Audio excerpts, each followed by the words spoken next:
사람은 혼자 있을 때에만 진정한 자신이 될 수 있다. 인생의 말년은 가면무도회의 끝에 가면이 벗겨질 때와 같다. 일부일처제인 세상에서 결혼의 의미는 권리는 반으로 줄고 의무는 2배로 느는 것이다. 악한 생각과 무의미한 노력은 서서히 얼굴에, 특히 그 눈에 드러나게 되어 있다. 사람들이 흔히 운명이라고 부르는 것은 대체로 그들 자신의 어리석음이다. 가시 없는 장미는 없지만 장미 없는 가시는 많다. 우리는 이미 가지고 있는 것에 대해서는 좀처럼 생각하지 않는다. 언제나 없는 것만을 생각한다.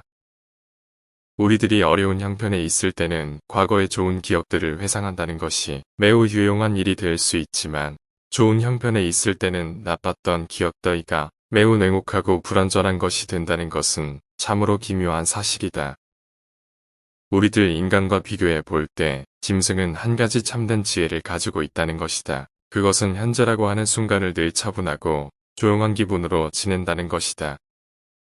이 세상에 있는 모든 생물은 살려고 하는 의지를 충분히 가지고 있으나 이 의지가 충분히 만족되지 않기 때문에 산다는 것은 괴로운 것이다. 양서를 읽기 위한 조건은 악서를 읽지 않는 것이다. 인간의 행복은 거의 건강에 의하여 좌우되는 것이 보통이며 건강하기만 하다면 모든 일은 즐거움과 기쁨의 원천이 된다. 반대로 건강하지 못하면 이런 외면적 행복도 즐거움이 되지 않을 뿐 아니라 뛰어난 지, 정, 의조차도 현저하게 감소된다. 용기란 우리들 인간이 행복을 누리는 데 있어서 하나의 중요한 구실을 하는 요소이기도 한 것이다. 인생의 최초 40년은 자신이 직접 쓴 소설이며 나머지 30년도 그 소설을 해설해준다. 행복은 만족을 모른다. 착시 현상과 비슷하다. 늘 또 올 것만 같은 그 무엇이다. 우리가 행복에 가까워지고 있을 때 행복은 지평선처럼 저 먼 곳으로 달아난다. 행복을 위해서는 타인의 판단을 중시하는 명예욕과 일종의 허영심을 버릴 필요가 있다. 하루하루가 인생이다. 잠에서 깨어날 때는 다시 태어남이고 하루를 마치고 침대로 가는 건 죽음을 뜻한다. 재능은 타겟을 보고 타겟을 정확히 맞출 수 있지만 천재는 사람들이 볼 수 없는 타겟을 본다. 의사는 사람들의 연약함을 보고 변호사는 모든 사악함을 그리고 신학자는 모든 어리석음을 본다. 인간은 진정 혼자였음을 통해서 자기 자신을 알게 된다. 한 인간이 고독을 소중하게 생각하지 않으면 자유의 소중함도 모를 것이다. 왜냐하면 인간은 진정 혼자 있을 때만 자유롭기 때문이다. 모든 이별을 통해 죽음이 어떤 것인지 알 수 있고 모든 재회는 부활을 뜻한다.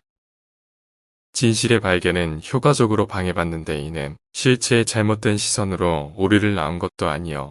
모자란 추리력도 아니다. 바로 선입견과 편견이 주범이다.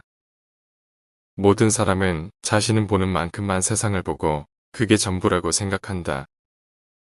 저절을 경험한 사람은 자신만의 역사를 갖게 된다. 부는 바닷물과 같다. 그 짠물을 먹으면 먹을수록 우린 더 목마르며 그건 명예도 마찬가지다. 불쾌한 일을 무시하고 과소평가하는 것은 행복을 위한 훌륭한 처사법이다. 힘들고 괴로울 때 최상의 위안은 자기보다 더욱 고통받는 존재를 바라보는 일이다. 모든 사람은 그 자신의 이해 정도와 인식의 한계 내에서만 세상을 바라볼 뿐이다. 대중은 일반적으로 귀와 눈은 밝지만 우둔한 판단력과 희미한 기억력을 갖고 있다. 인간 됨됨이가 상반되는 사람은 서로를 미워하고 볼품없는 자가 뛰어난 자를 멸시하는 일은 흔하다. 사물을 올바르게 평가하는 일이 드문 이유는 올바르게 판단할 만큼 총명한 사람이 적기 때문이다. 건강한 거지가 병든 왕자보다 더 행복하다. 행복은 쾌활함의 정도에 비례해서 커지고 쾌활함은 육체와 정신적인 건강에 좌우된다. 나무가 튼튼해지기 위해서는 바람이 필요하듯 인간이 건강해지기 위해서는 운동이 필요하다. 최상의 보물은 명랑한 표정과 쾌활한 마음이다. 행복의 90%는 건강에 달려 있다. 세계는 곧 나의 인식의 반영이다. 행복은 주어진 환경 그 자체보다는 세상을 인식하는 개인의 기질에 좌우된다. 우리는 내가 가진 것은 생각하지 않고 항상 갖지 못한 것만 생각한다. 모든 진실은 세 단계를 거친다. 첫째 조롱받고, 둘째 반대에 부딪히고, 셋째 자명한 진실로 간주된다. 지력이 뛰어날수록 고통에도 민감한 편이지만 그는 뛰어난 통찰력과 굳센 의지로 세상을 맞설 줄 안다. 인생에서 가장 강렬하고 놀라운 사건은 대부분 사랑이라는 감정에 의해 만들어진다. 인간은 본능적으로 자신의 정신이나 신체적인 불완전성을 보완해주는 이성에게 끌린다. 조건을 고려해서 이성적으로 선택한 결혼에는 본능에 이끌린 사랑과 같은 정열이 없다. 성적인 매력에만 이끌려서 결혼하면 평생 후회와 탄식을 안겨줄 반려자를 얻을 것이다. 남성은 여성에 비해 극기, 용기, 노력에 능하고 여성은 남성에 비해 인내, 순종, 위로에 능하다. 남자는 여성의 나이, 건강, 체격, 얼굴을 중시하고 여자는 남자의 어깨, 근육, 체력, 성격을 중시한다. 정치와 사회 문제를 해결하는 궁극적인 해법은 소수의 현자와 선인이 전제 정치를 행하는 것이다. 모든 사람은 자신과 닮은 것을 좋아한다. 비슷한 영혼은 멀리서도 알아보고 인사를 나눈다. 아무리 좋은 돌도 연약한 팔로 던지면 멀리 못 가듯 위대한 걸작도 우둔한 사람을 만나면 빛을 잃는다. 지나치게 가벼운 배는 뒤집어지기 쉽듯이 삶에도 고통이나 근심이 없다면 방종에 빠지고 만다. 교만의 그늘이 무수한 장점을 가려버리는 일은 흔하다. 소중한 깨달음도 기록해두지 않으면 소멸하고 만다. 일기는 경험과 지혜를 축적하는 매우 훌륭한 수단이다. 지나치게 몸이나 정신을 혹사시키는 것은 수명을 줄일 뿐 아니라 신체적인 활력도 앗아간다. 예의는 지혜에 속하고 무례는 무지에 속한다. 흘러가는 시간은 권태에 사로잡힌 자들을 벌한다. 정신이 빈약한 사람들이 재물로 남을 앞서려고 한다. 지혜로운 사람은 생각과 말 사이에 간격을 유지한다. 예술이야말로 인간을 고통과 욕망에서 벗어나게 해주는 신성한 탈출구이다. 음악이야말로 예술 중에서 위뜸이며 훌륭한 음악을 듣는 것은 정신을 목욕시키는 것과 같다. 한 사람의 천성은 결코 쉽게 변하지 않는다. 지나치게 관대하고 다정하면 상대방은 무례해진다. 인간은 자신을 찬양하는 사람보다 자신을 경멸하는 사람에게 더 신경을 쓴다. 이기적인 성품을 지닌 사람은 늘 비탄에 빠지며 타인의 감정 따위는 무시한다. 격한 어조로 말하지 말라. 그것은 언제나 비이성적인 말을 동반한다. 환경이 변하면 이해관계도 변하기 때문에 상대방의 태도나 행위도 달라질 수 있음을 명심하라. 젊은 시절은 통찰력과 상상력에서 뛰어난 시기이고 노년 시절은 통합력과 분별력에서 뛰어난 시기이다. 뛰어난 예술품도 반복해서 보면 감흥이 없어지는 것처럼 관찰력이 가장 뛰어난 시기는 노년이 아니라 청년기이다. 인간의 행복과 불행은 무엇으로 자신의 마음을 가득 채우느냐에 달려있다. 교육의 실패는 실제 경험에 앞서 학생들에게 지식을 먼저 주입시키려고 할 때 일어난다. 성격이 소유물보다 행복에 더 큰 영향을 끼치지만 사람들은 정신을 수양하기보다는 재산을 늘리려고 애쓴다. 성공은 자신의 천성에 유리한 것은 취하고 천성에 어울리지 않는 것은 배척함으로써 만들어진다. 삶이란 욕망과 권태 사이를 왕복하는 시계추와 같다. 즉, 욕망으로 인한 고통으로부터 벗어날 수 없다. 희망은 마치 독수리의 눈빛과도 같다. 항상 닿을 수 없을 정도로 아득히 먼 곳만 바라보고 있기 때문이다. 행운은 거울 속에 나를 바라볼 수 있을 만큼 용기가 있는 사람을 따른다. 인간은 자신이 원하는 것을 할 수 있지만 의지를 원할 수 없다. 사람은 누구나 자신의 시야의 한계를 세계의 한계로 간주한다. 약간의 근심, 고통, 고난은 항시 누구에게나 필요한 것이다. 바닥에 짐을 실지 않은 배는 안전하지 못하여 곧장 갈 수 없으리라.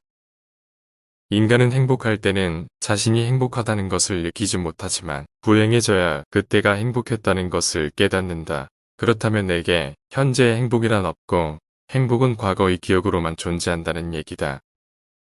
어느 누구도 자신의 고유한 성격을 벗어나지 못한다. 외부 상황이 바뀌어 얼핏 다르게 행동하는 것 같아도 그것은 성격이 다양하게 변주되면서 모양만 다르게 보이는 것에 불과하다. 모든 불행의 시작은 비교하는 것으로부터 시작된다. 사람의 성격이란 거의 변하지 않는다. 모든 불행의 시작은 비교하는 것으로부터 시작된다. 우리는 흔히 자기가 가진 것은 생각지도 못하고 자신에게 부족한 것만 생각한다. 그럼으로써 불행의 길을 걷는다. 사람들의 눈높이에 나를 맞추려는 데서 모든 불행이 시작된다. 나는 어쩔 수 없이 나다. 내가 나를 부끄러워하지 않는다면 사람들도 나를 부끄러워하지 않게 될 것이다.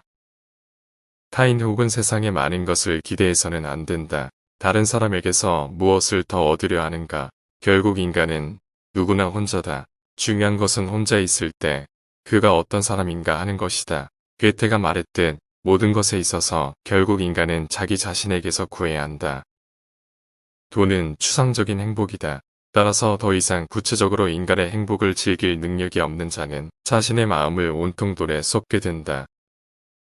떨어져 있을 때의 추위와 붙으면 가시에 찔리는 아픔 사이를 반복하다가 결국 우리는 적당한 거리를 유지하는 법을 배우게 된다. 괴로운 일에 부딪혔을 때 우선 감사할 가치가 있는 것을 찾아서 그것에 충분히 감사하라. 그러면 마음에 평온함이 찾아오고 기분이 가라앉으며 어려운 일도 견디기 쉽다. 사람은 음식물로 체력을 발육해 하고 독서로 정신력을 배양하게 한다. 인간은 다른 사람처럼 되고자 하기 때문에 자기 잠재력의 사본의 삶을 상실한다.